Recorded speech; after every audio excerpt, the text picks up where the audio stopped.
Hello. Thank you very much, Ellie, for the introduction. Thank you very much for the invitation for participating in this conference.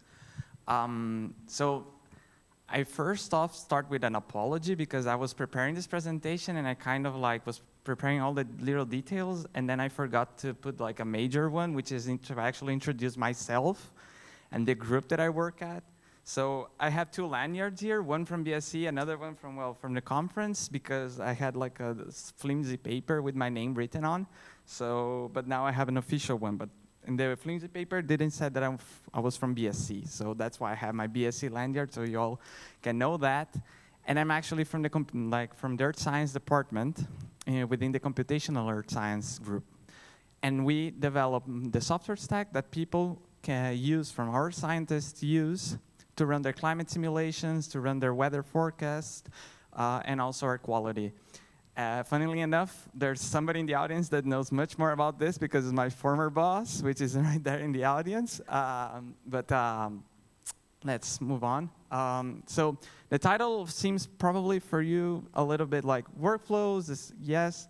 Understandable. Provenance, maybe. Arc rates probably doesn't ring a bell for you guys.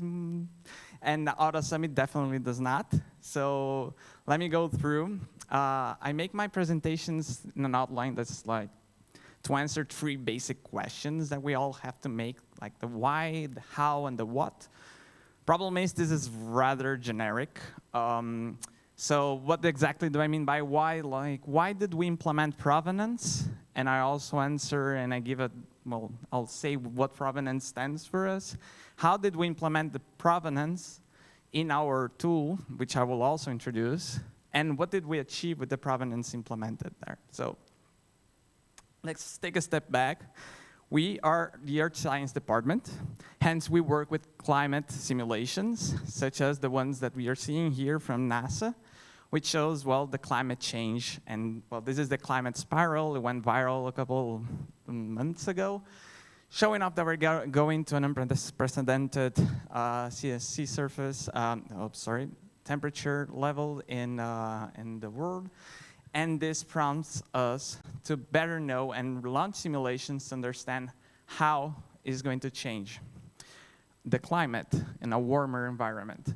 Hence, we in the Earth Science department are involved in major European projects, one of them being Destination Earth, which a previous talk talked about digital twin. This is a digital twin that we're developing, and the idea is to have this seamless interaction between users, which will be the climate scientists, and the HPC centers in the simulations in order to constantly evolve them to make them better predictions to support decision-making in our warmer future. So here the users will be climate scientists, industry, or decision-making people. Here we're talking about politicians, lawmakers, etc.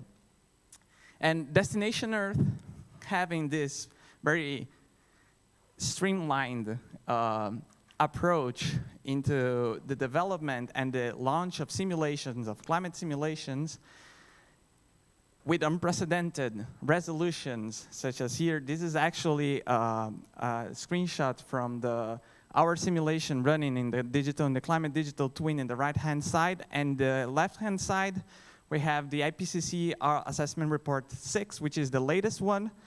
So you can figure out that, the simulations, the resolutions that we're going to are actually unprecedented as well. All of this leads to a quantity of data that's also unprecedented and needs to have some technical advancements in order to be made possible. What are the technical advancements that we're doing? Well, also mentioned previously today, it was the idea of a streaming concept. So the idea is that we have a climate simulation that's ongoing, global, on a very tiny resolution, 5-kilometer scale, under which we grab just a single section of interest that we have, for example, the Iberian Peninsula.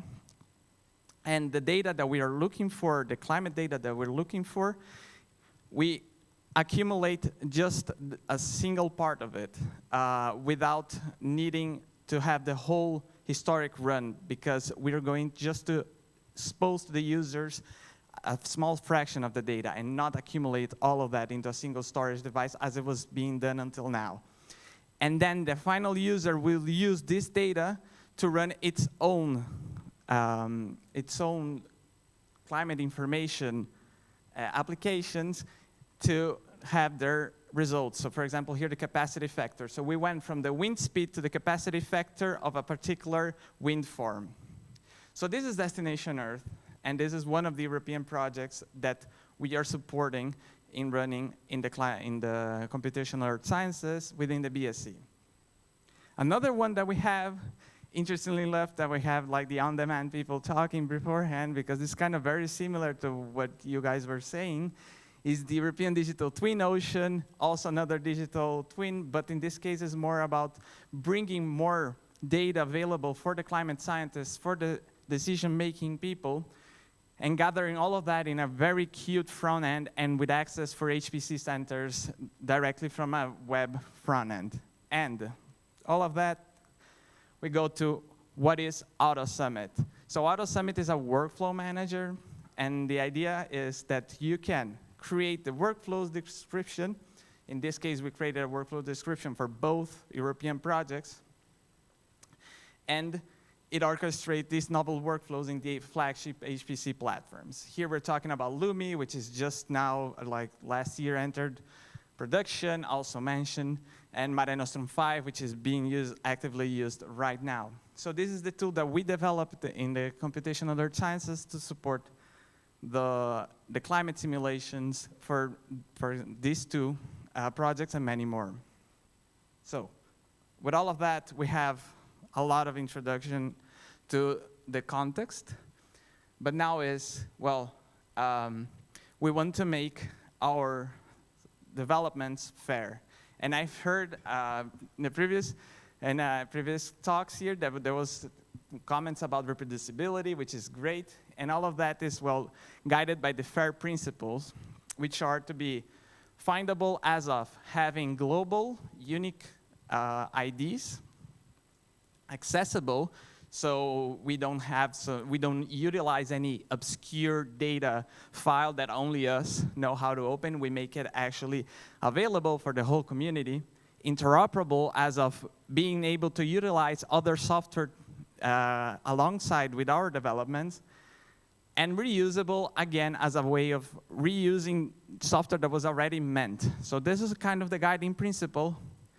But there's also the last R that we are also interested, since we are scientists and we are developing climate simulations which have like really big impact, and we need to make sure that they're also reproducible.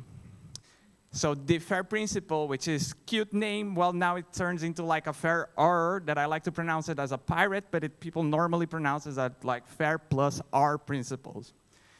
So reproducibility in this case for us is, well, to handle all of this, what we did from the Autosubmit team was, well, we're going to shop for a standard that we can use, that it's guided by all of these principles, and we can include it in our tool. And that principle, and that standard was the ARO crates. So ARO crates stand for Research Object Crates. It's the fusion of research object plus data crates.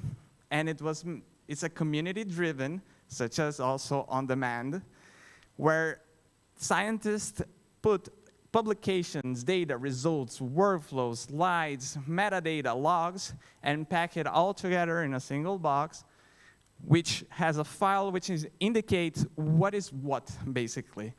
The idea of ARO crates is very simple. It's just tagging your files and saying this is this is the ID, and this has this global ID that you can find afterwards. And it's a standard, so anybody that reads the standard can develop tools to read this file. And since it's community-driven, you can propose changes and actively develop it as well. So tools, to mention some tools that utilize the ARO crate and make it hence interoperable, is COMPS, which is used in the BSc, Elixir, which is one used in the genomics, workflow managers used in genomics, and common workflow language, also utilized heavily in bio workflows. And those are for workflow managers, but for example, platforms that read RO crates are Zenodo, well-famous, well-known platform for sharing data.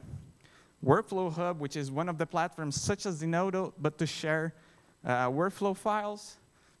And the RO Hub, which is the European Open Science Cloud for you to share data and also workflows across to anybody.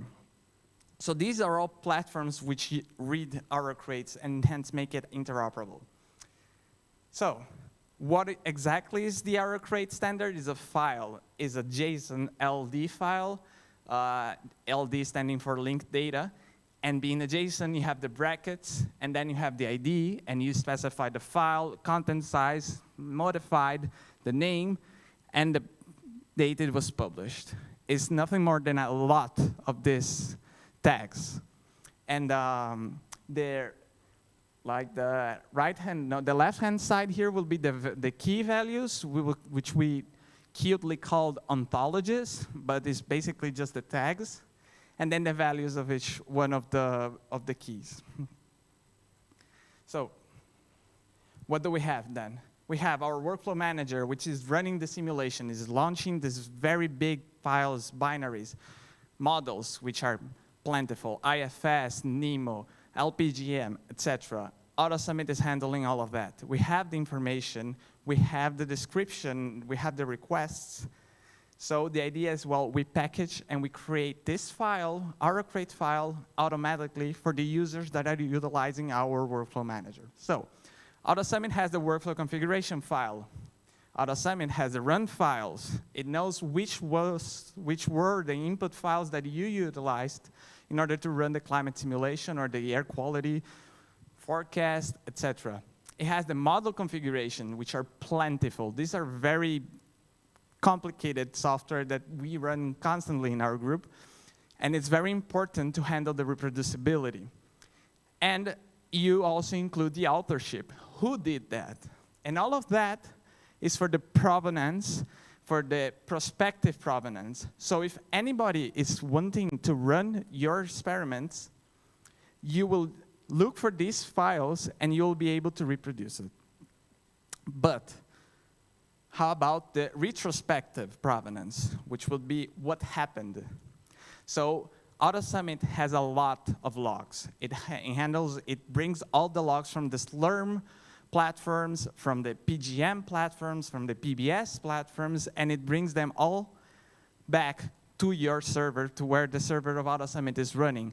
So you know what happened to each job. And we also include that in the RO crate file and expose it for the platforms to read it.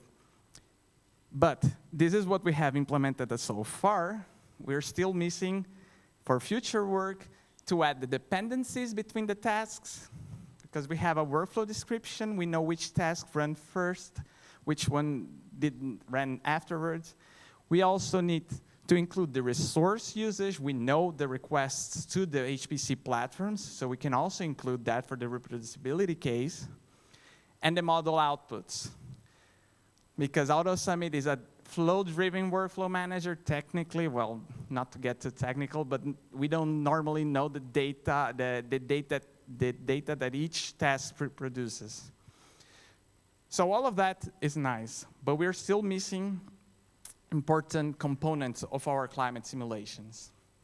We're missing, for example, atmospheric models, ocean models, data quality applications, statistics apps, data simulation procedures, and custom applications that our users are running, and that are also necessary for making sure that we have reproducible science. For that, we're exploring to use a different ontology. Again, it's just the left-hand side of the file, the JSON LD file that I showed you, which is called Metaclip, which was proposed by a professor from University of Cantabria, if I'm not mistaken, and utilizing IPCC Atlas, which is a major IPCC project, and it was used to tag data and their provenance. And we're exploring that right now. A student is doing that right now for a statistics post script that we are using, and also exploring like, well, what else? How can we include MetaClip? Maybe we can use our crate standard again and pack our crates within our crates, but that's ongoing work right now. And all of these files that you see here then get zipped into a single file, and it gets included with the JSON LD file that is generated automatically by Autosubmit by just running Autosubmit -- error crate, and you select the experiment ID. And with all of that is how we have implemented a Provenance. The question is, well, what have we achieved with this? So I already showed you a lot of spoilers, but here, for example, we have a workflow, the hydrological workflow, which was submitted to one of the platforms that I showed before, which is Workflow Hub. And you can check it out if you want to. Scanning this QR code, you go to the page, and you can browse through all the files. But here you can see the files that Autosubmit packs for you. And in bold lettering, you can see that the configuration metadata and the experiment data are indicated as a main workflow file. And all of that was read by the platform from the JSON LD file that we created automatically. And then here is the JSON LD file, and you can see, well, browse through all of that, which was just generated seamlessly by Autosubmit by just whenever the user wanted to archive their experiment. So this is the end of my talk. It's pretty short, but we have a couple of references here. We have the MetaClip reference, which I mentioned, with the first QR code. Then you have the recording of provenance of workflows with our crate, which is that's implementation within CWL, which is the workflow manager using bioinformatics. Then you have the reference for our workflow manager, which is the third one from top down. And the last one is the main our crate reference from Soil and Race. And with that, I finalize the presentation with questions. Just a big shout out to Bruno De Paula, which is the main developer of all of this and the main author. I'm just here presenting for him. And if you have any questions, I'm happy to answer them. Any question from the audience?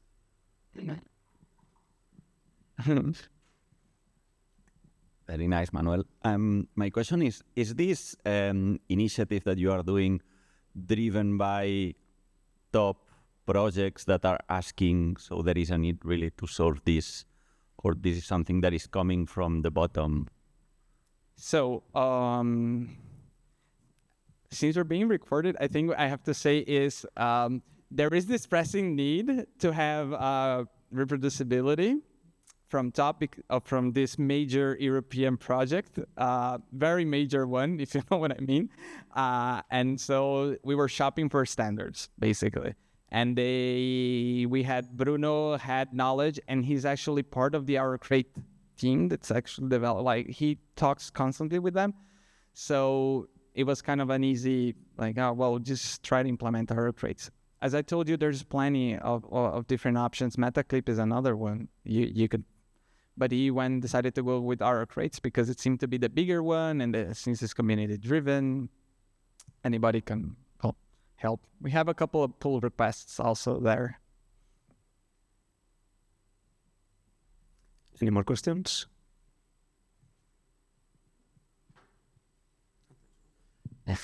And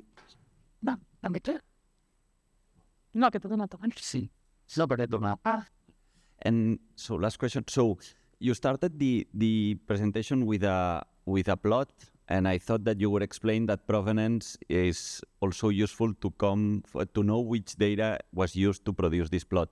So my question is, do you have plans to continue downstream this arrow crate until the final product, such a plot that appears in an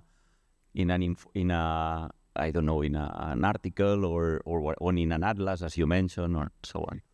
Well, yeah, I think the idea is to extend it. I mean, all of this that we're seeing here, the idea is to potentially extend to all of this. Like this, well, for you, it can get technical, but I mean, you have all the atmospheric ocean models, then they will get down to the level of which file was generated at which moment. Like this restart file was generated by Nemo.